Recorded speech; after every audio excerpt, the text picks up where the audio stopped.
the unity of Christ's person.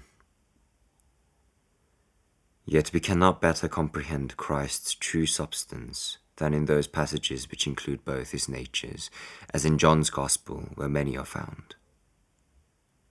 For what we read there does not refer individually to his humanity and his deity, but to his whole person, inasmuch as he is God and man. Thus, the Father has given him authority to forgive sins, to raise to life those he wills, to dispense righteousness, holiness, and salvation. He was appointed judge of the living and the dead, that he might be honored like the Father. He is the light of the world, the good shepherd, the only door, the vine.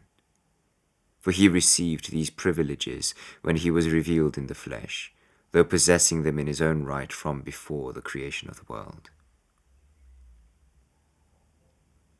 It is certain that these cannot belong to a man who is no more than human.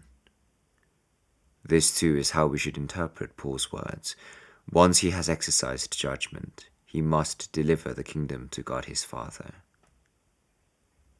To be sure, the kingdom of God's Son can have no beginning, nor can it have an end. Being, however, in a sense concealed under the humility of the flesh, he became as nothing, taking the form of a servant, and outwardly laying aside his majesty in obedience to the Father.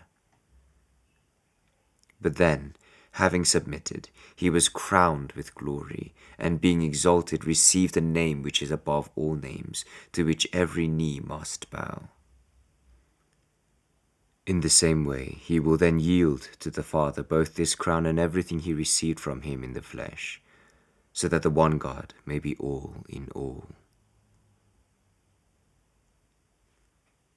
This observation will prove most useful in clearing away much that puzzles us.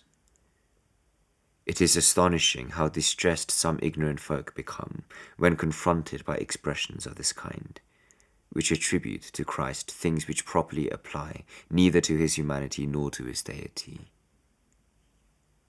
They regard these expressions as unsuitable to his person, in which he was shown to be both God and man. In fact, it is not hard to see how all the points mentioned above fit well together, as long as we are prepared to consider a mystery such as this with due reverence for its greatness. But there is no end to the troubles stirred up by these mad and frenzied spirits. They take what properly applies to the humanity of Jesus Christ to destroy his deity, and what belongs to his deity to destroy his humanity. And they take what is jointly said about his two natures to overthrow each of them. Now what else is that but to try to make out that Christ is not man because he is God, that he is not God because he is man, and that he is neither God nor man because he contains both natures in himself. We therefore conclude that since Christ is God and man, composed of two natures which are united, not confused, he is our true Lord and true Son of God, even as to his humanity, but not simply because of it. For we should heartily detest the heresy of Nestorius, who divided rather than distinguished Christ's two natures, and thus conceived a double Christ. We, on the other hand, know how loudly and clearly Scripture sings that he who is to be born of the Virgin Mary will be called God's Son, and that the Virgin is mother of our Lord.